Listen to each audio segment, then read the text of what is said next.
అదేవిధంగా తర్వాత ఈ నెలలో కూడా చూసుకుంటే అన్నదాత సుఖీభవ ఒక కార్యక్రమం ద్వారా రైతన్నలకి డబ్బులు పడటం.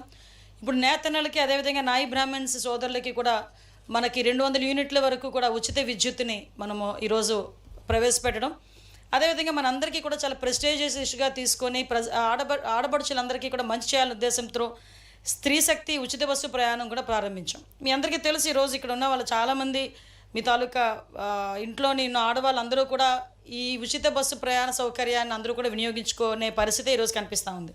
ముఖ్యంగా ఈ ఉచిత బస్సు ప్రయాణం సుమారుగా చూసుకుంటానంటే దగ్గర నిన్న ఒక్కరోజే 18 నుంచి 20 లక్షల మంది మహిళలు ఉచిత బస్సు పథకం ద్వారా లబ్ధి పొందడం జరిగింది.